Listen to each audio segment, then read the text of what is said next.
Agora é o Ivar. O Ivar?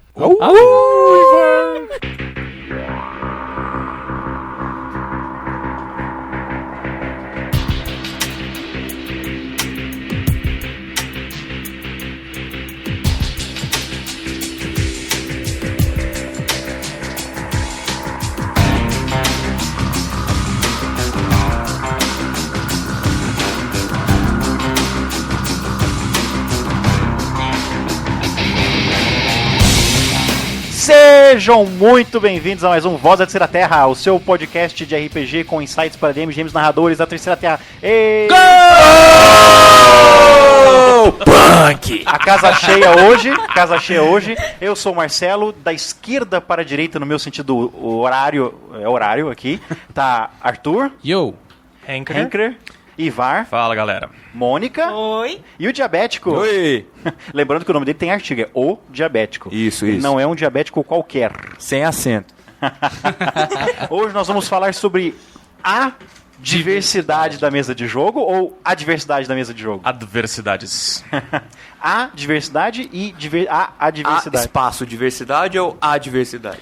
Cara, engraçado Os que eu dois. acabei de ter um insight aqui, ó. Olha o radical da palavra. Adversidade, advogado. Gente que procura arrumar briga, assim, geralmente. Advogado de regra.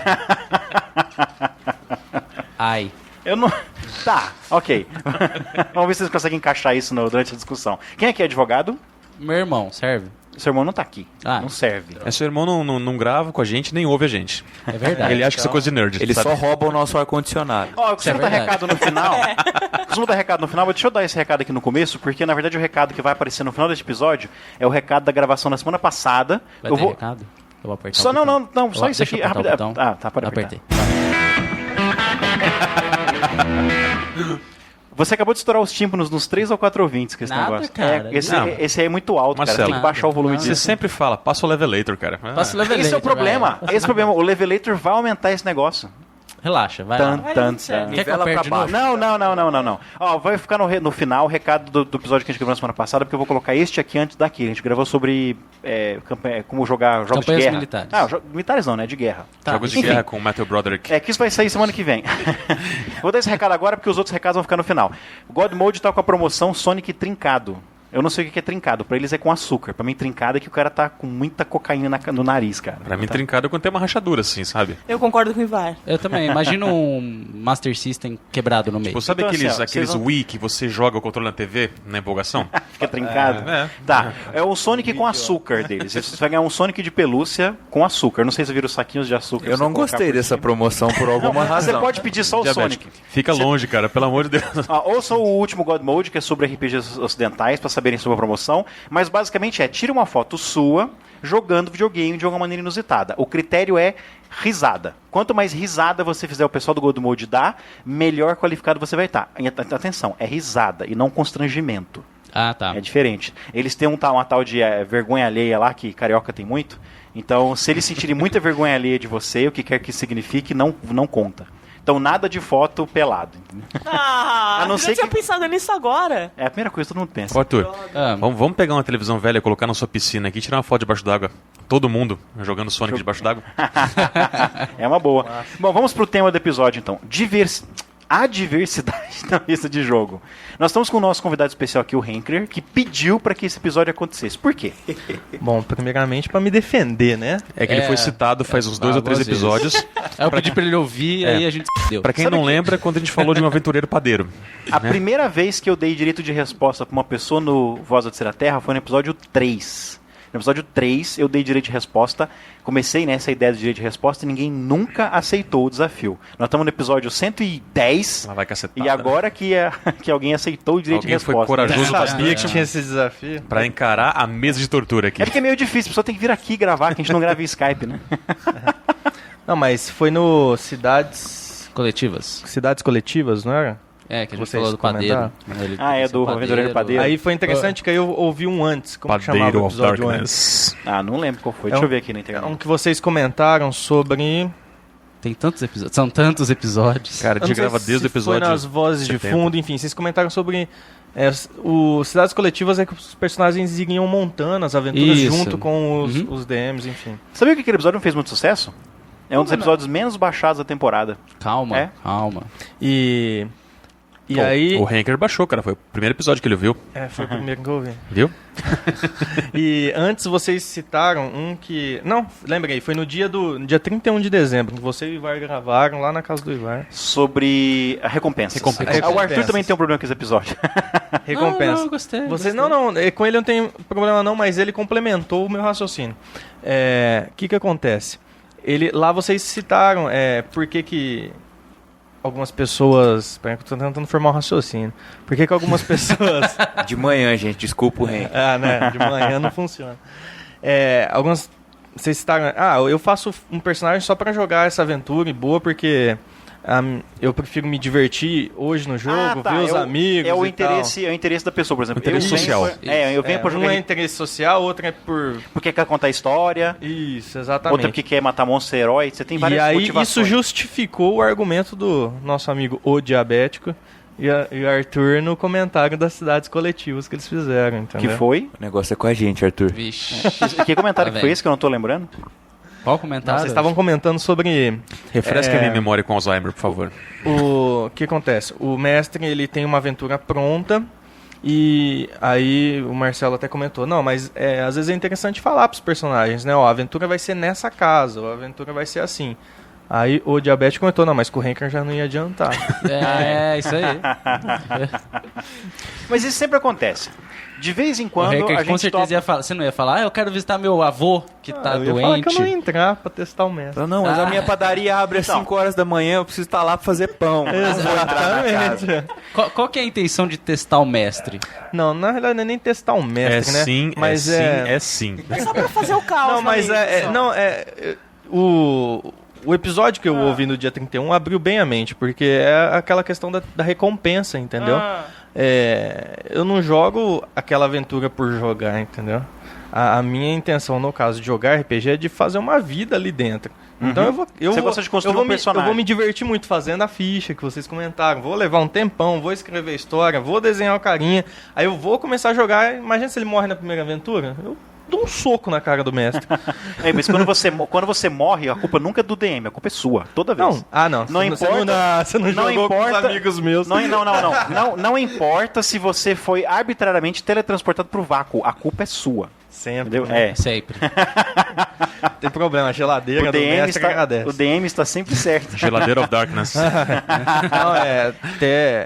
então, até veio também... Aí eu fui refletir como eu comecei a jogar, né? Como eu fui treinado a jogar. Porque Quer dizer, só pra contextualizar, você até então não tinha se dado conta do que você gosta no RPG. E aí eu vi nesse episódio, você se deu conta de que você gosta disso. Tá. Exatamente. Não é muito diferente do Arthur, você gosta de construir Porque eu um jogava personagem. eu comecei a jogar há muito tempo com o Com a Ranger. gente. Não, vocês são do mesmo. Vocês começaram A no gente mesmo grupo, começou né? no mesmo grupo. Ah. Começou no mesmo Entendeu? grupo. E aí, o que acontece? Eu jogava num lugar, aí, por que eu sou cabeça dura que eu quero ser isso e faço isso, entendeu? Por quê? Quem que era o grupo que eu jogava? Diogo. Vulgo. Ogro. Tatabrock. Diogro, né? Diogro. Ou seja, ele era o guerreirão e vai pra cima, não aquele cara que só quer bater. E até no mestre batia, né? No mestre também. Ele simplesmente jogando, ele fazia assim, né? O quê? Levantava o mestre. E o Ele cara era tem 2 enorme, metros de altura. Ele era, tipo assim, ele era um larpista que nunca jogava. Um larpista enrustido, é isso? Não, mano. Aí, Batia na mesa, Quem começava a que era cair o a próximo? mesa, quase quebrava a Diogo. mesa. O próximo direito de resposta vai ser pro Diogo, vocês já perceberam. aí depois vinha o mestre, que, enfim, ele É o mestre. fazia o que dava Você- com a gente. E o Caio, Ah, meu jovem. que copiava o Diogo em tudo, né? É. O terceiro direito de resposta Tá bom, vai né? ser pro Caio. Aí o que Um mês acontece? inteiro, Tem sabe? que Não, é porque assim, tem que era um montar uma grupo fila aqui na praticamente, era um grupo praticamente de guerreiros, entendeu? É um grupo voltado Pra combate. a combate. Então, até as histórias eram assim, vamos pôr, um exemplo, vai, simples de tudo. Ia a tal lugar pegar a recompensa. Só que nesse meio de caminho, tinha umas 3 vilas que a gente parava pra ajudar a guerra que tava tendo nessas 3 vilas, entendeu? Uhum. E eu era um mago. O que um mago faz mago num grupo de gnomo. combate? Cuida dos cavalos. Peraí, que sistema é esse? AD&D. A D&D. De que nível?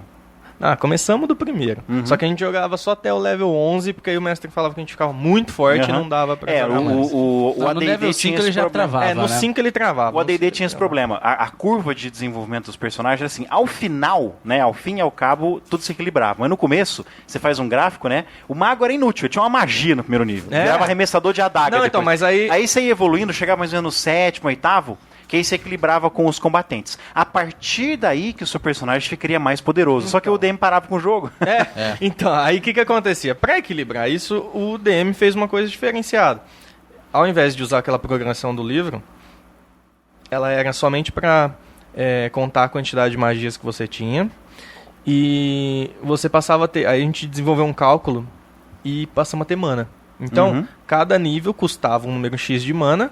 E boa, acabou a mana, tem que esperar virar o dia. Como se... Tinha que descer mais terreno pra gerar mais mana.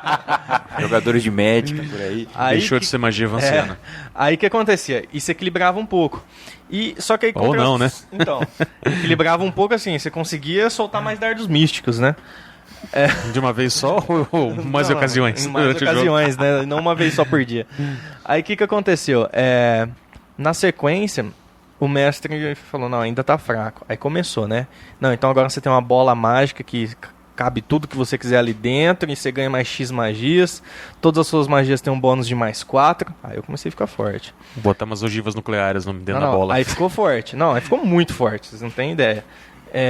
Aí a gente começou a caçoar ele era um gnomo, ele se transformou em humano. Eu metamorfosei em humano, não aguentei a zoeira. Pra variar. É sério. E uma vez... Adolescente é uma merda mesmo, né? E de tão forte que tava, até que a gente não aceitou aquela aventura, a gente cancelou a aventura. Nós estávamos numa gruta, enfim, lutando contra uma bruxa, ela usou um refletir que não existia aquilo, não dava pra ter feito. E eu soltei uma bola de fogo e matei todo Aí, mundo. ó, por que não dava pra ter Claro feito? que, pera um pouquinho. A bruxa era personagem do mestre? O mestre não tem que seguir Não as dava regras. pra ter feito. As regras são para os jogadores. Pois é. Aí, Claro que tinha. matou Tá. todo mundo e tal. Reflexão, counterspell, é magia azul, né? Magia ô, azul, Tobete? 2 manas azuis. Vocês estavam com mana no sistema, ué. Como que não pode? Verdade, mas então, Então, aí eu comecei a questionar, né? Poxa vida, por que um personagem não pode, enquanto o grupo tá... Vamos um pouco mais além. Mas isso não daria pra fazer em one shot, assim. É mais com interessante certeza. que One shot seja é trilho total. algo bem progressivo, assim, bem longo. Um personagem que jogou com vocês desde o primeiro nível, junto lá, vocês estão no 15º, e na realidade esses personagens se revelam, não é que é um traidor pra vocês, mas na realidade ele tá seguindo a ideologia dele, de onde ele veio, e ele mata todo mundo, por que não? Agora, nenhum mestre nunca aceitou fazer isso. É engraçado, porque comigo ao contrário. Mais de uma vez, eu já cheguei para um jogador e disse assim, eu gostaria que seu personagem, na verdade, estivesse jogando com o inimigo, fosse um agente duplo. Nossa. E meus jogadores nunca aceitavam. Não jogou isso comigo. não, que chato, não sei o Aí, que. ó, agora você achou um jogador pra isso. Porque eu gostava desse tipo de intriga, mas eu nunca consegui ninguém. E já tentei como jogador também. Teve uma aventura, era adolescente, né? O DM aceitou, a gente ia fazer no universo Marvel, eu ia jogar GURPS Super no universo Marvel. Eu falei, posso ser o Deadpool? E ele não deixou, porque o Deadpool ia sacanear todo mundo, né? Ele falou que não podia. Aí eu acabei não querendo jogar, porque eu não queria jogar com os X-Men, mas enfim. Eu não só quis isso como jogador, como DM, já houve vezes em que eu gostaria que isso acontecesse. Então, mas isso não leva naquela parte que o DM monta aquela aventura pronta, e se alguma coisa sair fora daquele caminho que ele fez, não serve. Porque Eu acho que você isso não... jogando com agente duplo, você Não. muito imprevisível, ainda mais sendo mago. Eu acho que isso não é um bom DM. Sabe? A arte de CDM não é uma ciência, é uma arte. Você quer ser um mestre de jogo? Quer ser um mestre de jogo, você tem que estar preparado pro imprevisível. Exato. Eu, por exemplo, sempre preparo 2 vezes mais material do que eu preciso, do que eu vou esperar para aquela aventura. E, invariavelmente, os jogadores vão para um caminho completamente diferente e eu sou obrigado a inventar. Não, você tem que ser flexível, cara. Até pra você, pra garantir a diversão do grupo inteiro. O bom Tem que DM ser não meio vai... Munchausen, né? Inventar as coisas na hora, Exatamente. assim. O bom DM não vai forçar você para aquele caminho. Vocês querem ir para certo caminho, ele vai usar aquilo que ele tinha preparado e vai colocar vocês, sabe? Em algumas outras situações que chega na conclusão que o DM queria. De modo que Eu não enxergo pareça, assim. de modo que não pareça que ele fez isso intencionalmente. Uma coisa que eu parei de fazer foi, por exemplo, esperar uma conclusão, esperar um resultado da aventura. Porque raramente aquilo acontece. Eu costumo fazer aventura assim, ó, vai ter tal coisa, vai ter esse lugar, eles podem isso, podem ter aquilo, vamos ver o que vai acontecer. Ao fim e ao cabo, pode... Tipo assim, como é que eu vou explicar isso? Eu não sei o que vai acontecer no final. Eu não tenho um resultado final. Eles podem se aliar, igual, por exemplo, uma aventura que eu fiz recentemente, de Planescape. Os jogadores poderiam se aliar a uma facção, poderiam se aliar a uma segunda facção, poderiam não se aliar a nenhuma, ou poderiam tentar atacar as duas. Eu não sabia o que ia acontecer. Eu deixei pra ver o que ia acontecer naquela mesa de jogo. Eu esperava o resultado? Sim, porque eu tô jogando com aqueles caras há anos. Mas, mesmo assim, pouco... Você tem uma ideia do que pode acontecer, de resultados mais prováveis. Mas não quer dizer que vai acontecer. Porque as pessoas também têm a figura do nosso personagem é mau, né? Eu acho que é o Na seguinte, realidade, ele pode seguir duas ideologias.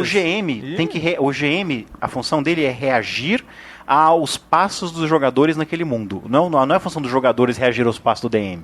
Eu acho que isso envolve muita maturidade pra não...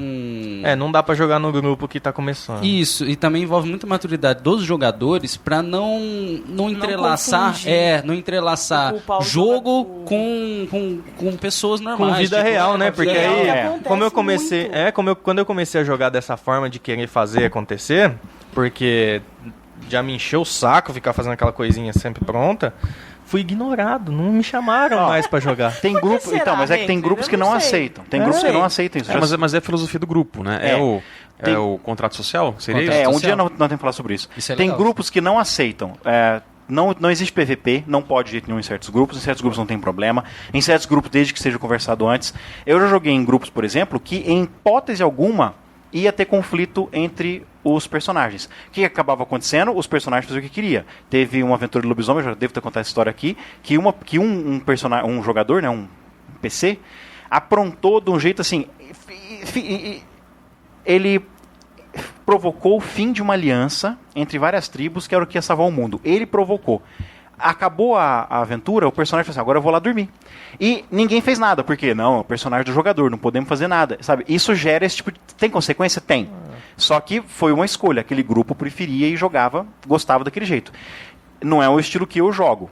Então o que eu faço? Se eu estou num lugar em que tem outro jogo, tem outro grupo, tem outras pessoas para jogar RPG, eu saio e vou fazer outra coisa. Agora, boa parte dos nossos ouvintes estão em cidades pequenas, que às vezes o único grupo de RPG que tem é o seu. Então aí você precisa estabelecer um compromisso. Tem 6 pessoas querendo fazer uma coisa e você querendo fazer outra, tentar conversar, tipo, vamos fazer uma de cada 6 claro aventuras. Tem um bom senso, óbvio. Mas né? uma de cada 6. Muitas vezes não tem. Muitas vezes não tem. Infelizmente, muitas vezes não tem. A ideia é o seguinte, já falamos sobre isso antes também. Você tem 6 pessoas no grupo, 5 gostam de fazer um tipo de aventura e você gosta de um outro. Todo mundo gosta de fantasia medieval, você gosta de ficção científica. Por que não uma aventura de cada 6 ser uma aventura de ficção científica? Né? Vai agradar todo mundo. Eles vão jogar uma aventura de ficção científica porque você gosta, pode ser que eles gostem, pode ser que eles não, mas é uma aventura só. Depois as próximas 5 vão ser de fantasia. Tem mestre pra isso, né? Que tem mestre também de sistema, né? Tem essa também. Tem mestre que não é igual você, né, Marcelo, que gosta de vários sistemas, versátil. Não, mas aí é o seguinte, sabe improvisar. Não. Se a pessoa quer, vamos usar esse exemplo do Marcelo, se a pessoa quer um sistema de uma aventura de ficção científica e se o mestre daquele grupo não está disposto a fazer esse tipo de aventura, coloca o chapéu de mestre, vai mestrar você. Quem sabe você descobre uma nova paixão aí. É verdade. Pelo jogo. Agora vamos falar um pouco sobre diversidade mesmo de jogo. Não aquela coisa love on the table, né? Como lidar com isso? Como lidar com um jogador ou um personagem Padeiro. que... Não, tô brincando. Não, que tá sempre querendo fazer uma coisa diferente, sabe? Como é que você faz isso? Por exemplo, tem no caso do Hanker, por exemplo, é um problema, porque você gosta de fazer isso. Você gosta de criar um personagem que tem uma vida ali, que não é só um aventureiro. Uma das críticas que o Arthur tem ao D&D quarta edição, por exemplo, é isso. O jogo... É feito pra combate. A desvantagem que o Arthur vê é o motivo pelo qual eu jogo. É um jogo de tabuleiro com frescura. Sabe? É pouco mais do que isso. Não, eu gosto. Eu gosto mais da interação social, é legal. Eu vou propor um dia de fazer um debate de Guerra das Edições. Eu fico de moderador. Tá? Beleza, então. Tem uma coisa que acabei não fazendo porque a gente parou de jogar nas quintas à noite. Mas eu ia começar a colocar mais isso, mas eles irem no vilarejo, conversar, sabe, noites inteiras sem combate. Na próxima noite ter 3 combates um atrás do outro. Pra satisfazer a gregos e troianos. Tinha 2 pessoas ali que queriam mais isso, tinha outras 2 ou 3 pessoas que queriam mais dar porrada. Né? Então, pra fazer isso. E é um mundo legal. A gente tava criando aquele mundo, que é o Vale do Nentir. Tava viajando pelas cidades, tava conhecendo. Também bacana, divertido pra caramba. Né? Mas só para não esquecer de comentar, talvez te agrade o D&D quarta edição por causa desse equilíbrio. Todas as classes estão perfeitamente equilibradas. Olha o jabá. Não, mas aí, mediante a isso...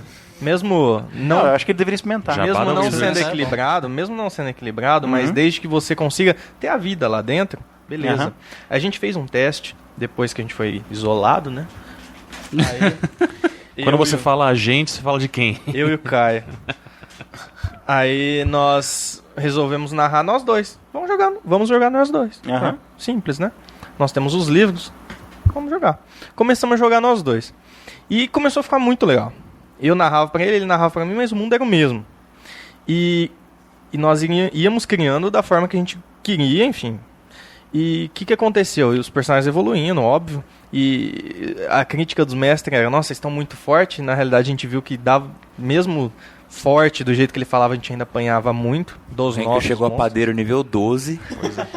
Aí, o que acontecia? Já ganhou classe de pegou, prestígio pegou a classe de prestígio de confeiteiro. confeiteiro, né? Aí, o que E aconteceu? ele podia chegar a nível épico pra ser o cara da fábrica de chocolate lá. Grão-mestre também. E- Willy Wonka. Willy Wonka. Nível épico. E aí nós chamamos outros dois amigos nossos, Avatar Thiago e de Willy Gustavo. Wonka. E aí eles começaram a jogar. Foi tão interessante a aventura, mas a gente jogou cerca de uns 6 meses, mas jogamos muito, muito, muito mesmo. E o que acontecia? Eles entraram tanto nesse clima de ir criando junto, só que aí eu narrava e o Caio narrava, e às vezes nós dois narrávamos na mesma aventura, claro que com situações diferentes, e que tinha dia que o Thiago ligava em casa e falava, Henker, tem como você vir narrar aqui pra mim que eu tenho várias coisas pra fazer no jogo? E aí eu falava, não posso, mas o Caio vai. Aí o Caio virou ia... um RPG coletivo, né? Dois Dois mestres É e- praticamente um MMO. Igual você ligar o Warcraft, poxa, eu tenho que ir lá minerar, tenho que Só que vender na H, tenho Liga o MSN e começa a narrar ali, né? Da minha experiência aqui, esses jogos de um GM e um jogador favorecem esse tipo de coisa. De um jogo mais exploratório, um jogo mais interpretativo, porque uma pessoa só não vai sobreviver a maior parte dos combates, porque com raras exceções, RPGs são feitos na parte de combate para grupos enfrentarem os monstros. Não são equilibrados por uma pessoa só. Então, Então, E você tem vários especialistas dentro de cada grupo. É difícil ter um personagem que seja well-rounded, que seja eu já mestrei aventuras assim. Abrangente. E eu já abrangente. Obrigado. teve Você durante já jogou muito com o tempo, Ricardo um dos Cabe? meus irmãos mestrava para o meu outro irmão, ou mestrava para um outro amigo de faculdade, que era só isso. Era só andar pelo mundo e conversar. E muito pouco. Os combates eram assim, descritos e não eram rolados, senão o cara ia morrer, né? Então, esse tipo de coisa muito boa, especialmente para quando você não tem grupo, ou para quando só tem vocês dois na cidade querendo jogar, por exemplo, quem mora em cidade pequena, ou no bairro, se a cidade for muito grande, sabe? Agora, só um contraponto importante sobre esse lance de você criar o seu personagem. Você quer falar alguma coisa? então não, a diversidade, eu vou chegar lá nela. Ah, tá. Tudo isso Tudo isso aqui é introdução ao episódio. aí, né? Então, Deixa eu fazer um contraponto antes de chegar na diversidade em si. Que é uma coisa muito importante, especialmente depois que você já está mais velho, já está nos seus 30 anos jogando RPG. Às vezes até antes. Você não tem tempo mais. Nós cinco aqui, Infelizmente. nós 5 aqui, a gente, cara, tem que matar um leão por semana para conseguir jogar RPG. Seis. 6 leões por semana. Nós estamos em 6. Nós estamos matando praticamente um elefante por semana e não estamos conseguindo jogar RPG. A gente mal consegue gravar. Nossa, É isso é verdade. verdade. Não é só o fato de trabalhar. É o trabalho, é família. A maior parte de nós ou tem namorado, ou tá casado, ou tem filho. Nessa época já. Meu Deus, não tenho nada disso que tá acontecendo. Não tô falando de nós 5 aqui. Porque você eu tô não falando... quer, né? Porque você não quer. Não tô falando de nós 5, tô falando de Deixa pessoas pra abafa, vai. pessoas da nossa idade, por volta disso. Você tem outros passatempos, você tem outros grupos de amigos. Por mais que, no meu caso, por exemplo, o RPG seja meu passatempo favorito, tem outras coisas que eu gosto de fazer, e eu tenho outros compromissos, esse tipo de coisa. Então, é muito difícil, nós estamos vendo aqui, o que a gente está jogando? A gente está jogando one-shots, no máximo 3 sessões. Acho que foi o maior que a gente fez até agora do jogo. A gente está planejando um arco de histórias mais longo. A de AD&D durou 4, né? Foram 4 sessões. Fomos eu, você e o Arthur. Tá certo, foram 4 sessões. Mesmo assim, foi Mas uma quer história dizer, só. Mas também, né, vocês não deixaram Porque narrar. nós temos tão pouco tempo para mestrar, para jogar, tão pouco tempo e tanta coisa que a gente quer jogar. A gente fez aquele Perdidos na Estante, ficou a parte 1, ainda não fizemos a parte 2 Perdidos Essa é na Estante. verdade. Eu tenho o resto da minha lista pra falar. Que não dá, sabe, você não tem tempo. Para fazer esse tipo de coisa, pra você desenvolver o personagem, você precisa de meses jogando. Né? E primeiro que, se a gente conseguir se reunir uma vez por mês para jogar RPG, é muito, né?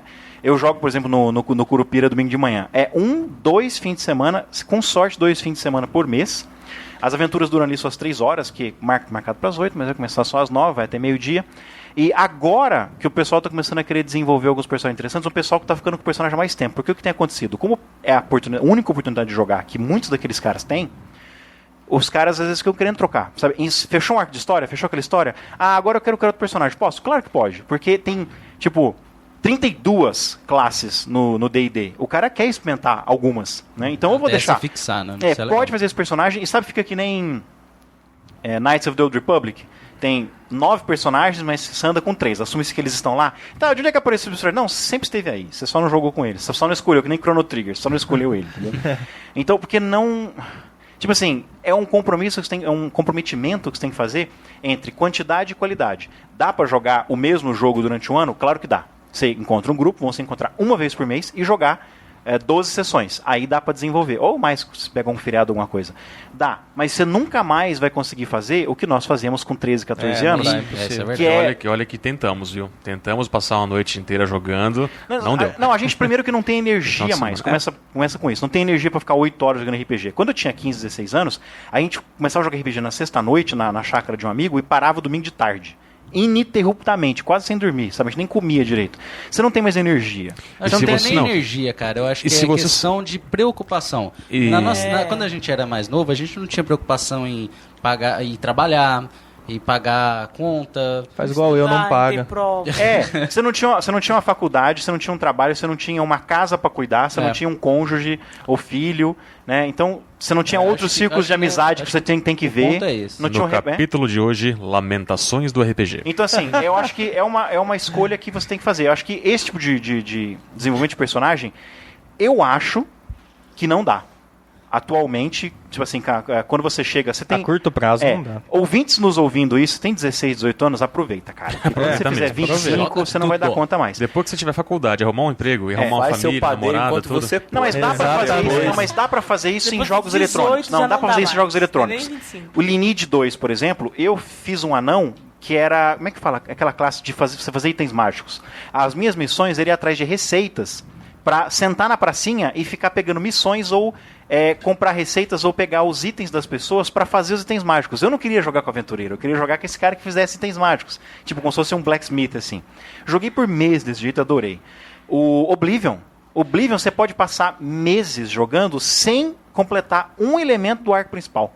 Você pode viver naquele mundo. O Oblivion é muito legal. É o Elder Scrolls 3, não é?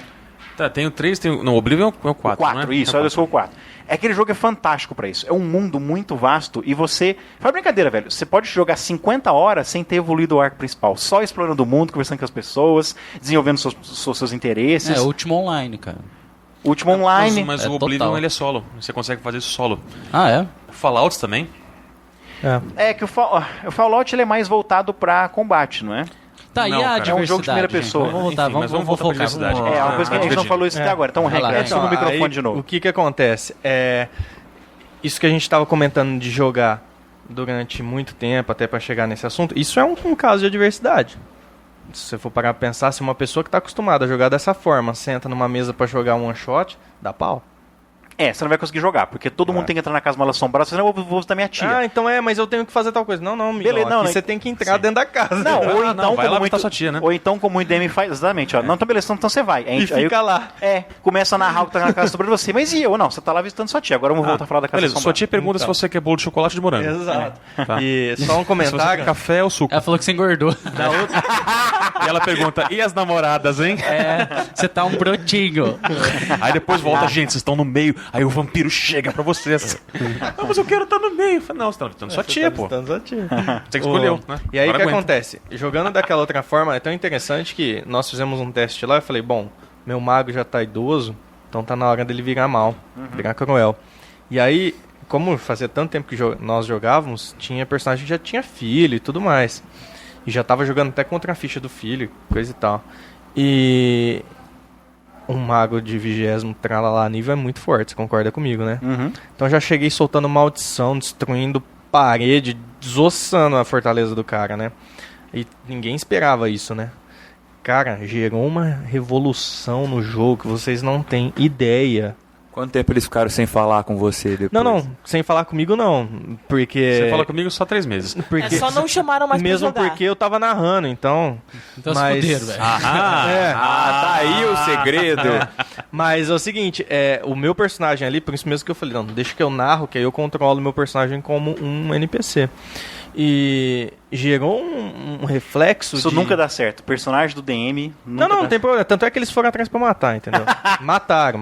Ah, não foi aquela... Foi. Do corte da cabeça? Foi do corte da cabeça. Nossa, também... Ridículo, aí acabou ridículo. o jogo, né? Acabou. Aí Acabou não o jogamos jogo, mais. né? Mas gerou... Mas assim, será? deu o resultado que a gente queria. A gente falou, vamos ver até onde eles estão empolgados com as fichas deles, até onde eles enraizaram o personagem, e vamos ver se eles vão se importar mesmo. Cara, eles se importaram a tal ponto que me caçaram nervoso no jogo. Vocês não têm ideia. Você percebeu que o Henker sempre fala no plural, né? Ele sempre tinha um comparsa, ou ele é da nobreza. É que é ele e os NPCs, entendeu? Não, isso chama-se... Não é figura de Chama-se linguagem. a primeira pessoa do plural, tá? Chama-se eu majestático. Quando você fala de si na primeira pessoa do plural, chama-se eu majestático. E quando você fala de si na terceira pessoa do singular, tipo o Pelé, por exemplo? Não, porque o Edson e o Pelé são pessoas diferentes, Mas desde pequeno eu falo assim, nunca... Desde pequeno nós falamos assim, né? Desde pequeno. Mas enfim, eu queria falar de diversidade um pouquinho também, entre o grupo de jogadores, não só entre personagens, tá? Acho que algumas adversidades assim, que eu já testemunhei enquanto jogava na mesa, foi a diversidade do grupo contra o mestre, na verdade do mestre contra o grupo, né? E a diversidade de jogador contra jogador no mesmo grupo. Isso é legal, né? Não, cara, detonou o jogo. É massa pra caralho. Não, desde que isso seja acordado... Então não era. Mas não. acordado. Mas nunca é. Acordado. Nunca é. É assim, porque era um jogador querendo controlar. Num dos casos, e eu não posso falar o nome porque a pessoa ouve o VTT, mas. Ela vai saber quem é. Ela vai saber quem é, né? E os exemplos são da mesma pessoa sempre. Mas tudo bem. O que acontecia ali era o seguinte: era um jogador no grupo, num grupo de 3 ou 4, que queria sempre ser o líder do grupo e ditar as ordens para os outros. Mas até aí que não aceitavam Mas aquilo. é uma personalidade do personagem dele, do char dele. Não, era do jogador. Não, tudo bem, é do jogador, mas do ele jogador. passa aquilo pro Por personagem. coincidência, todos os personagens são assim. São assim. Então. Aí vai do grupo querendo andar com esse cara ou não. Mas simples. então, O grupo vai fazer outra coisa. Qual que é o lance assim? Aí, isso é simples. Mas a minha visão é o seguinte: é o cara que tá preocupado com a própria diversão e não com a diversão do grupo inteiro. Sabe? Então, aí isso é a responsabilidade do GM. Exato, o GM precisa... Se o cara não sacou da primeira, não pegou em direta na segunda, na terceira vez o GM precisa chegar, sabe, pedir para esse cara chegar uma hora mais cedo, ou ir um dia na casa dele, num ambiente que o cara se sente confortável, não Dá você. uma sova no cara. Não, é sempre assim. Chama o bot. Faz isso, você tem que conversar com esse cara. Num ambiente em que ele está confortável. Não chama ele para sua casa se você joga em outro lugar. Pede para ele chegar uma hora mais cedo, ou então vai na casa do cara, marca um dia, sabe? Num lugar em que o cara tá confortável, pra ele não se sentir encantuado. Não chama pra conversar num café, por exemplo, porque é um ambiente estranho. A não ser que esse cara vá lá todo dia, né? Tipo Senta eu no posto de gasolina aqui em cima, né? Senta e conversa com ele. Abre o jogo. E num ambiente em que ninguém ouça, especialmente ninguém que joga RPG, ninguém que seja do grupo. Abre o jogo, fala assim, cara, você tá fazendo isso não tá legal, ninguém tá gostando. É muito fácil você dizer, expulsa esse cara, sabe? Só que, às vezes você não tem essa opção. Muitos de nossos ouvintes, vou falar de novo, moram em cidades pequenas, em que o único grupo é deles. E muitas vezes você vai acabar, se não fizer isso com maturidade, você vai acabar detonando a amizade. Então tem outra coisa. Às vezes você trabalha com esse cara, às vezes, sei lá, ele é namorado da sua irmã, vai casar com sua irmã, você não sabe, entendeu? Então... Aí é mais um motivo, né? O que foi, Mônica? Não, eu tenho um exemplo de que nem sempre esse negócio de conversa do GM funciona. Não é infalível, mas o GM tem que tentar. Mas é o papel do GM também, enquanto administrador do grupo. Mas aí que tá, a gente entra num ponto de tentar conviver, mas nem sempre dá certo. Por exemplo... Explane. Tá, no meu grupo tinha 2 que não se davam bem, mas eles se conheciam desde criança e um que trouxe o outro pro grupo. E os 2 quebravam pau fora e dentro do jogo. Aí o que acontece? De amor e ódio, né? Exatamente. Eles se amam, mas se odeiam. Aí o que acontece? Um fez o Jota fez o personagem que era uma menininha pequenininha. E aí, eu e o S, né, vamos falar o... Mr. S. Mr. S, eu e o S, a gente ficava zoando o personagem. Só que aí o S começou a apelar e zoar muito o personagem, querendo já... aloprar o jogador, entendeu? Não, querendo aloprar o jogador. Entendi. Aí o jogador ficou puto da vida. Aí começou a dar bafão, tanto o personagem quanto o jogador. Começou a virar uma zona a mesa de jogo. Não, mas aí perdeu a maturidade no meio da história. Não havia maturidade. Não havia maturidade. Não houve, não há até hoje. Você não tá entendendo. Aí vamos jogar... Então, mas aí o GM juntou os dois, separado, conversou com os dois e não adiantou. Mudou a aventura, mudou o personagem. Não, mas é melhor mas essa é uma questão, é o tipo de pessoa em que, digamos, eu, por exemplo, já não conviveria numa situação em que não tivesse RPG envolvido. Eu já não seria muito próximo dessas pessoas, então não tem motivo de eu estar jogando RPG com elas, pra de conversa. Exato. Então, mas aí que tá, não tinha como dispensar as duas. É porque vocês já eram amigos desde criança. Você tolera muita coisa quando você cresce com a pessoa. E o grupo estava construído dessa forma, né? Então, quer dizer, o negócio já meio que... Aí deixa de estar divertido pra todo mundo. Mas aí joga pra zoar mesmo e boa, e não tem como fazer alguma coisa. Era uma aventura muito séria, menino, não fala desse jeito não. Imagina. Nessas horas tem um...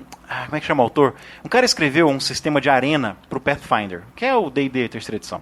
É um sistema de arena, são dois grupos... 3.8. São dois grupos, e é uma arena, o DM prepara o cenário cheio de armadilhas, cheio de características, aqui você esconde, ali tenta arma, não sei o quê, e aí chegam os dois grupos para jogar, 2 grupos pequenos, 3, 4 pessoas só, e eles vão se enfrentar, né? Às vezes você faz isso para resolver esses problemas, às vezes você faz isso porque os caras na verdade não estão querendo só dar porrada, entendeu? Vão jogar combate, beleza, então vai ser 3 contra 3, e aí tem esse PDF, você acha, não tô conseguindo lembrar o nome, cara, acho que chama Arena. Teve um episódio do Atomic Array, que eles entrevistaram esse cara. Se eu achar, eu coloco nas show notes. Você compra esse PDF, é baratinho, e aí tem todas as regras para você fazer isso. Eu acho que dá para adaptar para outros sistemas, apesar dele ter sido feito para Pathfinder. São todas as regras, os conceitos, e o cara testou bastante para ver como funciona um PVP desse jeito, uma arena. E a rivalidade, essa é a rivalidade entre jogadores dentro do mesmo grupo. Agora... Rivalidades entre o GM e os jogadores. Também existe. Deixa eu só acrescentar uma coisa. Talvez seja legal fazer um episódio sobre isso. Sobre como o DM pode dar uma de mãe ou psicólogo. Dá pra fazer um episódio inteiro sobre isso. Mas só rapidamente uma coisa. Com madrasta, quando você chega pra conversar com o jogador que tá dando piti, tá tendo problema com o jogador, comece com tipo assim... Eu tenho um problema. Eu sou DM, fica assim, eu tenho um problema, eu gostaria que você me ajudasse. Você não pode jogar... Você não pode jogar na cara do cara. Você tá errado, seu aquela história de falar, não, porque meu amigo... Meu amigo quer você. Você tem que fazer com que o cara vire o seu cúmplice. O seu aliado. Você poderia me ajudar nisso? Tá acontecendo tal coisa, eu não sei o que eu não sei o que fazer. Pra pessoa e deixa lá. Então assim, tenta fazer com que ela seja sua cúmplice, que ela contribua para resolver o problema. Você vai explicar, você não vai tratar a pessoa como idiota, você vai explicar para ela que tá dando esse problema por causa das atitudes dela. Mas procura solucionar o problema com ela. Olha, tem esse problema, o que você acha que a gente podia fazer? Né? Não chega com que nem o Joselito chutou na porta, entendeu? O Jack Bauer. Mas essa é uma dica boa, inclusive, para os nossos ouvintes mais velhos que trabalham com equipe, né? É uma forma de lidar com os seus colaboradores. Cara, mas é legal, é um tópico interessante para daqui a alguns episódios. Como lidar com esses jogadores problema. Agora vamos lá, quando o DM é escroto. Quando o DM é escroto, né? Eu pelo menos passei por isso quando assim, o DM força você a ficar no trilho.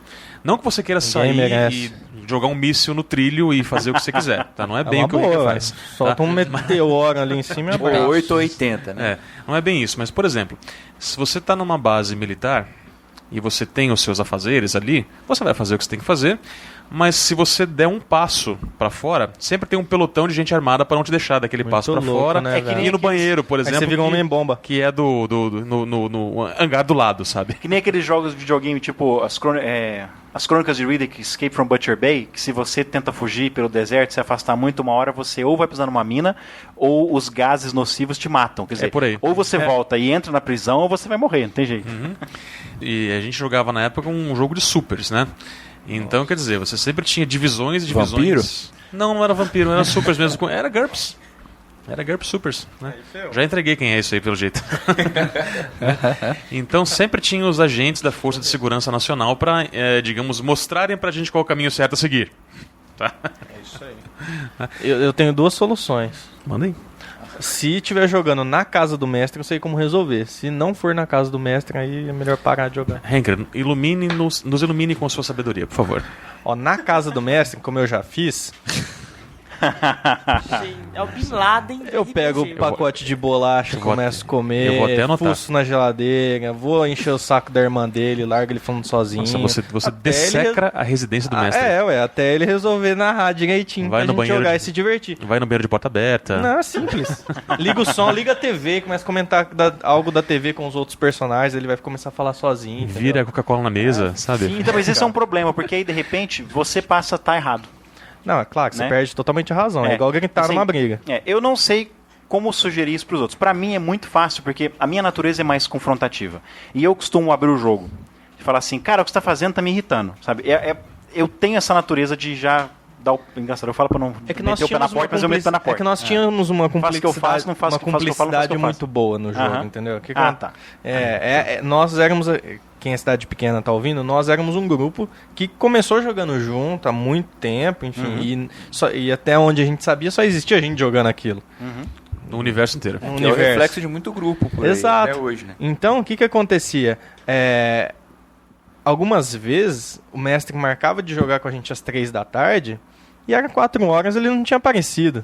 Aí a gente ia na janela da casa dele. Ele primeiro tocava a campainha. A gente tocava a campainha. Ninguém atendia. Poxa, ele saiu, não é possível. Aí a gente ia na janela da casa dele, ele tava lá jogando joguinho de computador. E escondido da gente. Escondido da gente. Podia ter chamado. Ele não queria mestrar, né? Mas é ele que marcou. Aí a gente pegava e falava, não é possível, né? Aí dava 4 horas, ele ligava. Tô com uma voz ruim, cara. Não vou poder narrar. Não tem problema, a gente queria até mesmo te chamar a gente tá pensando em nos temas. Não, então legal, eu vou. Pro inferno. Ficou bom. Milagres acontecem. Quando acontecem essas coisas, eu tendo a falar com os jogadores assim, vamos conversar com esse cara, porque não tá legal. Não, mas ele é o mestre. Não, então, justamente. Vamos conversar com esse cara porque não tá legal. Aí a gente sentava assim, DM, comando de greve. Nós temos um problema e gostaríamos que você nos ajudasse a resolver, sabe? Mas é complicado dar essa sugestão, porque pra mim é fácil abrir o jogo. Virar e falar, não tá legal, você fez aquilo que eu não gostei, o grupo não tá se sentindo muito bem, vamos mestrar direito, vamos sabe? Mas é que muita gente não dá conta de fazer isso, infelizmente. É a cultura do brasileiro, né? Não é nem isso, né, cara? Símbolo de cachorro vira-lata. Eu imagino assim, eu com 16 anos, eu não iria virar pra você e vai falar, oi, VAR, não gostei que você fez isso mas e tal, mas o que eu digo é o seguinte, não é questão disso. Muitas vezes você engole a coisa e o negócio só piora. Sim. Vira bola de neve. Você não quer se indispor com a pessoa e fica pior. Né? Então. Quando na verdade assim, é uma indisposição que é passageira, você resolve aquilo lá na hora. Eu mesmo nunca fiz isso até recentemente. Eu aprendi meio a confrontar amigavelmente faz pouco tempo. É por isso que é uma coisa que a gente sempre diz aqui no Voz Por isso que eu tenho esses exemplos aqui. Você amigavelmente. Então, essa é a diferença da crítica destrutiva e a crítica construtiva, né? É por isso que é uma coisa que a gente sempre fala aqui no Voz da Terceira Terra. Combine com seus jogadores o que vocês querem jogar. O que vocês querem? Olha, eu falo assim, eu gosto muito de combate. E os jogadores falam assim, a gente gosta mesmo, mas a gente gosta de desenvolver os personagens, gostamos de explorar mundos e mistério. Não queremos um jogo muito de ação, queremos um jogo de mistério. Beleza, eu dei uma escolha. Então vamos fazer o seguinte, a cada tantos jogos eu posso colocar um combate, uma coisa mais de ação e o resto ser mistério. Ou então o DM fala assim, beleza, eles não querem combate, não vou fazer. Converse com os seus jogadores, o que vocês querem jogar? Você vai descobrir que tem 3 jogadores que querem jogar uma coisa, tem um 4 que quer jogar uma outra, você quer jogar uma outra. Conversa com eles. Então dessa vez vamos jogar um Call of Cthulhu, então depois a gente joga Shadowrun. Sabe, converse com seus jogadores sempre, o que eles querem jogar, né? E você, jogador que está nos ouvindo, converse com o DM, diz para ele o que você quer jogar. Conversar é o melhor remédio. Você acaba montando uma aventura de vampiros medievais no espaço, vai ser super legal. Porque às vezes você quer jogar uma aventura sandbox, e o DM não dá conta. O sandbox é muito difícil de montar. Tem DM que adora, tem DM que não dá conta. Você vai ficar sabendo conversando com ele, porque se você quiser e ele não falar nada e tentar, essa aventura vai ser ruim e vocês vão se frustrar. Então, chega, eu quero jogar uma aventura de sandbox. E o DM fala, olha, velho, eu não dou conta. Sabe? Você não quer tentar? Mestre, faz a sua aventura de sandbox. Vê os nossos episódios de mapas e trilhos, o de mapas, por favor. Que aí vai Sandbox é o seguinte, é uma aventura em que você tem um mundo à sua disposição. O DM não diz assim, e chega uma loura... eu gosto de jogar desse jeito. Você não tem missão, você que vai atrás do que fazer. Exatamente, você decide o que explorar. Mas é esse jeito que eu quero jogar. É difícil achar alguém pra jogar assim. Esse tipo de jogo é bem difícil de montar. Ao montar é delicioso, porque o DM já fez tudo, ele tem que preparar pouca coisa, mas é muito difícil de fazer. A gente falou muito de adversidades entre jogadores, mas não entre personagens, né? Acho que isso vai ficar pro próximo, né? Tá ficando muito comprido esse episódio. Né? A gente fala na hora do contrato social. O dia que a gente falar do contrato social, a gente fala desse tipo de coisa. Beleza, então. Faz sentido. Vinheta de recados by Ed Van Halen. Muito bem. A revista Reduto do Bucaneiro saiu... Que dia foi? Segunda-feira. Nós estamos gravando na sexta, então tá sendo isso aqui, saiu uma semana.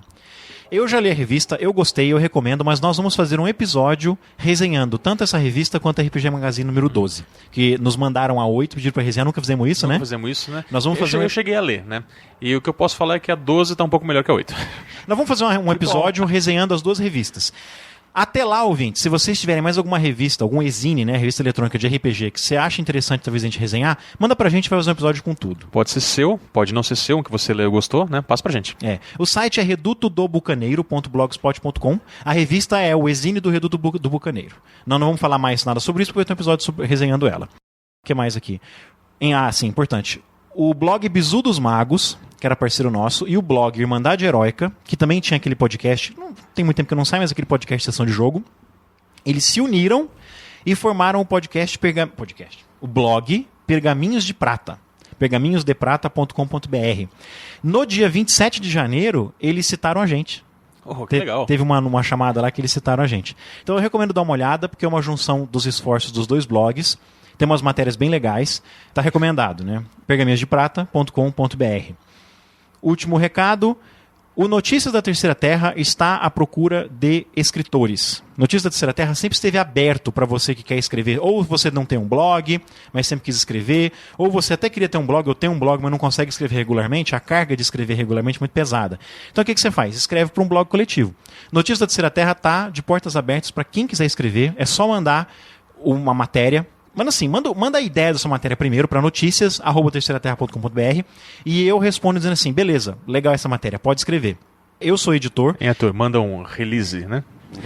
Manda um release. Eu sou editor, eu edito muito pouco, eu mexo muito pouco no texto da pessoa, sabe assim, só algum detalhe. Só se você... corretor de ortografia só você cometer algum erro de português, geralmente. Eu não vou mudar seu texto. E aí o que eu faço? Você manda e eu agendo e acredito você.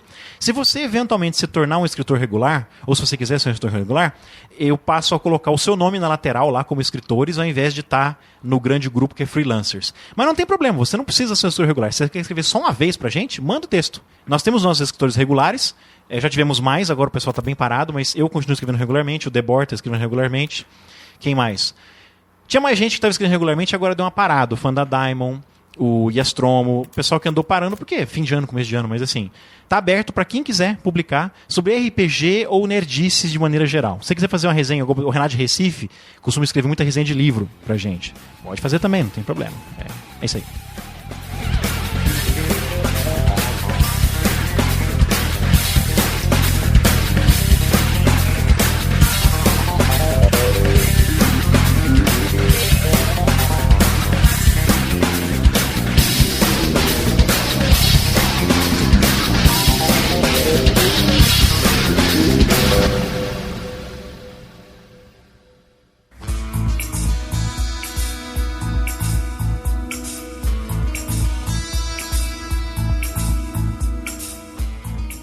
Ivar, melhor cidade para ir para os Estados Unidos em julho, estudar inglês e conhecer cultura americana?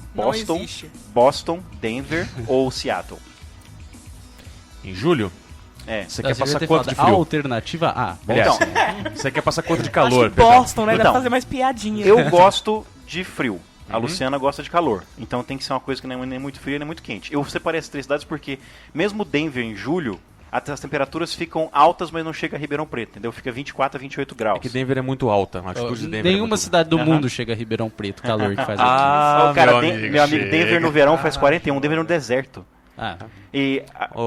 Arthur, eu já estive no Texas no verão 2 vezes. Tipo, de dia, a temperatura fica em torno dos 42, 43. À noite, e quando eu falo à noite, eu falo depois das 9 da noite, porque é quando o sol se põe, sabe? A temperatura cai um pouco, vai pra 39, 38,5. Ar-condicionado mata, né? Venta. Quente. Venta quente. Não, mas aqui nem ventar venta. A Luciana, por exemplo, passou um mês na Flórida e ela só sentia calor quando, sei lá, saía se o carro não tivesse ar-condicionado, porque o ar-condicionado das lojas é tão gelado, porque é uma maneira de atrair a pessoa pra dentro da loja.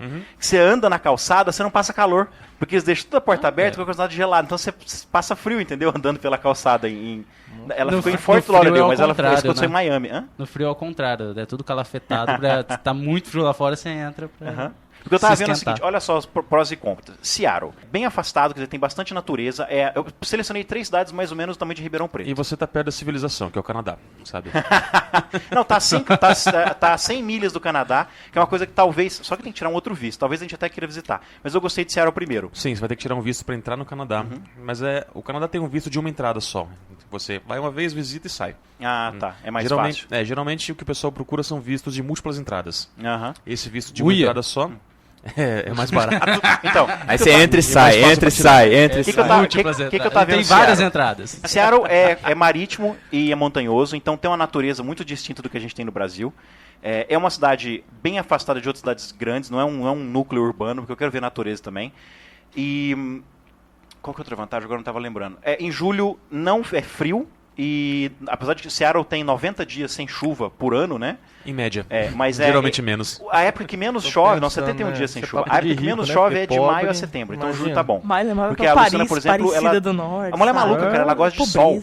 Nunca entendi isso, gosta de sol, céu azul, nunca entendi isso, cara. A mulher é doida. Mas enfim, só que assim, turísticos. Eles gostam daquilo que eles não têm, né? Só que assim, o único lugar que tem prédio em Seattle é no centro comercial, que fica na orla. A Ribeirão Preto também. Parte da cidade fica numa ilha, quer dizer, você tem metade da cidade numa ilha e metade da cidade no continente, isso é muito legal. Só que tem esse problema, pode chover bastante e pode ficar nublado. Em Seattle tem a NASA também, não tem? Não, é a Microsoft. É, Microsoft. Ah, é? Aonde que Microsoft fica tá no Vale do a Silício, base né? de lançamento da NASA? Em Cabo Canaveral, na Flórida. É no outro canto Não, dos mas Estados tem alguma Unidos. coisa em Seattle. Eu acho que tem... Não. Ali porque assim, a área 51 fica ali. A NASA essa tem é perto de vários... Las Vegas. Sabe que essa é uma das coisas que Não, está nos tem. fazendo não escolher Seattle. Porque tem vários centros da NASA, por exemplo, em Santa Bárbara, Santa Mônica, agora não lembro que lugar na Califórnia. Eu acho que é Tem Santa Mônica. um centro de propulsão a jato. Tem um laboratório de propulsão a jato, que é então. fantástico, né? Então Seattle não tem nada da NASA, tem coisas mais pro sul. Você não lança muito foguete muito no norte, Não, né? não, mas não de lançamento. Então, Tem, o centro de propulsão a treinamento. jato, por exemplo, né, que é onde se pesquisa tecnologias, eu acho que é na Califórnia, Sacramento, coisa assim, agora não vou lembrar. Agora, Denver é legal porque é deserto, pô. Eu nunca vi deserto, velho. Sabe, no máximo que eu vi foi o semiárido baiano que eu morei. Ah, mas é Deserto legal visitar É uma deserto, coisa né? chata. Só. Depois que você passa um dia lá, é tudo igual. E apesar de ter deserto, tem montanhas também. É uma região alta. É um daqueles estados que a diferença de altura do estado é tipo 20 metros, do lugar mais baixo pro lugar mais alto. Só que é tudo lá no alto. É um lugar que tem sol claro, quase não chove, mas em julho não vai estar tão quente. A Luciana tem problema com frio, tem problema com calor. E outro lugar, região selvagem também. Tem vários estados em volta que dá para visitar. Tá vendo Colorado, né? Que é Denver. É uma das regiões mais complexas, geograficamente falando, dos Estados Unidos. Você tem tudo quanto é tipo de coisa naquela região, que já é perto das rochosas. Só que qual que é a vantagem de Boston? Boston tem uma desvantagem que é uma região muito urbanizada. Eu queria uma coisa com mais natureza. Só que se eu e a Luciana vamos estudar inglês meio período e vamos imergir na cultura americana pelo resto do dia, Boston é meio que o berço da civilização americana, né, cara? Boston tem muito brasileiro. Ah, é? É. Porque... Não vá pra Boston, Marcelo. Mas sabe uma coisa que eu não quero fazer, uma coisa que irritou um pouco a Luciana quando ela foi pra Flórida, é que é o seguinte, ela foi lá pra aprender inglês e pra aprender cultura. Então ela ia ficar com os nativos ou no máximo com as outras pessoas de outros países. Ela via círculos de brasileiros falando português o dia inteiro. Mas pra que você foi pra lá? Isso é normal, cara. Isso, infelizmente isso é normal, sabe? Qualquer lugar do mundo brasileiro. Não, ela se recusava a falar português. Então até que depois de um tempo os brasileiros se afastaram dela porque, nossa, essa chatinha aí que não fala português. Ela foi nos Estados Unidos pra estudar inglês, cara. Não foi pra estudar português. Não, E e nem nem pra pra que tá sentir- gastando, né? E não foi barato, porque ela foi na época que o dólar tava mais caro de todos os tempos, assim. E nem pra sentir saudade de comer feijão com arroz, que eu acho de uma... Então, uma outra coisa Futilidade tão grande coisa isso que aí. me tentou em Vai passar Boston... uma semana lá É e o não fato aguenta de ficar que- sem comer Cara, água. meu, você tá num outro lugar, você vai passar o quê? 2 semanas, 1 mês, cara? Você não vai morrer porque te falta um Guaraná mas aí Antártica. já e não- feijão Eu vou com arroz. passar Big Mac o resto Tem do cachorro mês. pra É verdade. falar, senão não... E uma coisa que me interessou em Boston é que eu sou historiador, né, Botar cara? uma saudade do arroz. Pra poder conhecer a história americana em Boston seria fantástico. Mas agora você me falou um outro problema. Além de ser uma região muito urbanizada, né? E cidades muito grandes em volta, até que tem natureza, mas Tem. A parte natural é legal lá, mas tem muito brasileiro. tem muito brasileiro, assim, e sei lá, cara. Eu, dos dois lugares que sobraram, eu iria pra Seattle se eu fosse vocês. Sabe o que eu acho que vai acabar definindo? Mas se eu fosse vocês, eu seria 2. Sabe o que vai acabar definindo? O preço. Porque eu vou... Então, hoje, em Boston. agora à tarde, eu vou no... Mas parece que Costa Leste é mais caro de lugar de ficar. Mas a milhagem de voo é menor. Como é que pode ser mais caro? Não, mas a passagem de avião, a diferença é minúscula. O que a gente vai ver é o pacote de estudo. Um mês de estudo porque a gente eu vou ver tanto aqui no Brasil. Eu achei melhor ver no Brasil. Eu tô tentando ver direto nos Estados Unidos, mas é melhor ver no Brasil. Eu vou em 3 lugares aqui, que é a CI, o STB e o Experimento. E aí lá eles têm as escolas. Por exemplo, o Luciano foi pela Embassy SES. Mas nesses lugares tem Embassy SES e mais uma ou mais 2, por exemplo, nessas 3 cidades. A gente desistiu de Santa Mônica, por exemplo, que eu adoraria, que é uma cidade pequenininha. Tem 81 mil habitantes, fica na costa californiana. Só que, velho, é muito caro. Santa Mônica é uma cidade muito cara. E o curso lá é muito mais caro, porque é uma cidade de... Não é de veraneio, como é que fala? Olha o nome, tem que ser valorizado. E olha que é sem acento, né? É Santa Mônica, que nem você. Tá vendo? Ela é uma cidade é uma cidade satélite, na verdade, de Los Angeles e São Francisco ali, que o pessoal é tipo cidade de dormitório. Sabe? Porque o nível... É outra coisa, Califórnia, né, velho? Califórnia em julho é pra morrer derretido. Mas o que eu achei interessante é que é o seguinte... falei com o Luciano, vamos escolher cidade de que tamanho? Aí o Luciano falou o seguinte, olha, eu fiquei numa cidade de 80 mil habitantes. 80 mil habitantes tem tudo. Sabe assim, Ribeirão Preto, comparado com uma cidade de 80 mil habitantes norte-americana, Ribeirão Preto tem 590. Ribeirão Preto é província, velho. Porque uma cidade de 80 mil habitantes nos Estados Unidos tem tudo que você quiser. É impressionante sei lá, não sei. O consumo lá é muito maior. Então tem tudo. Tem uma cultura lá, é o seguinte, você não tem grandes centros urbanos, tantos quanto a gente tem aqui. Você tem a capital, digamos assim, a capital econômica do estado, que é uma cidade bem grande. E que raramente é capital política, né? Capital política é uma cidadezinha minúscula. E você tem as cidades menores em volta, mas são várias cidades menores de porte médio, de entre 50, 60, 70. Mas você tem várias dessas cidades assim espalhadas pelo estado. E tem uma cultura de que... No Brasil nós temos uma cultura de agregar nos grandes centros. Quem mora em Cássia, no sul de Minas, está louco para ir para Franca. Vai morar em Franca porque Cássia é muito pequena. Quem está em Franca quer vir para Ribeirão. Quem está em Ribeirão quer ir para Campinas, quer ir para São Paulo, sabe? É sempre assim.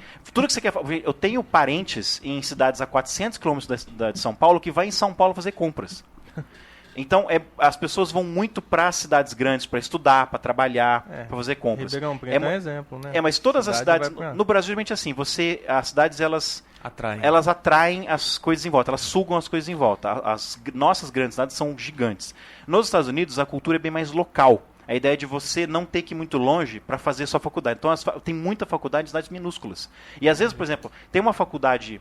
que é a faculdade luterana em Seattle, eu acho que ela não fica em Seattle, ela fica numa cidadezinha de 8 mil habitantes a 40 quilômetros de Seattle. Apesar dela ser de Seattle, ela se afastou do grande centro. E o tamanho dos municípios é menor também, comparativamente falando, que é os counties, não os condados. E eles são bem mais autônomos.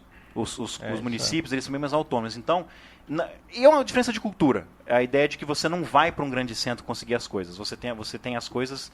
Na sua pequena comunidade. Muitas vezes no bairro, por exemplo. A ideia do subúrbio no Brasil é um lugar afastado que só pobre vive, porque é muito longe do centro. Nos Estados Unidos, subúrbio é onde a pessoa, quando arranja algum dinheiro, vai viver. Porque é mais tranquilo e porque tem tudo. E é uma zona de maior poder aquisitivo, então as casas são maiores. É aquilo que aparece em filme, geralmente, sabe? Entendi. Aquelas casinhas espaçadas, sem muro, né? Tá começando a ter isso no Brasil. Ali construíram... como é que chama? Portal do Jequitibá, uma coisa assim, que é um bairro fechado, que tem ali perto do Ribeirão Shopping, eu acho, agora eu não vou lembrar. Lá naquela via que tinha do anel viário ali, que você sai da estrada seguindo de Araraquara. Como se fosse pro Taiwan ali. Tá lá no Royal Park. E o que eles estão fazendo lá? Aquele bairro, a construtora tá atraindo gente para lá. Ela tá demorou, hoje já entregou a segunda leva de casas, mas demorou um pouco porque eles queriam que no bairro tivesse padaria, açougue, academia, escola, farmácia. Eles estavam tentando trazer aquilo, porque já está ficando bem longe do centro da cidade. Então eles querem criar um bairro autossustentável, sabe? Você vai para o centro da cidade só para trabalhar. Esse conceito está começando a aparecer aqui no Brasil, que é muito mais interessante você ter que trabalhar ou viver no seu bairro do que... tudo do lado, né? Nossa, com voz de fundo sério, né? Mas até aí é o seguinte, cara. Aqui em Ribeirão ainda falta um pedaço da civilização, que é uma cafeteria Starbucks.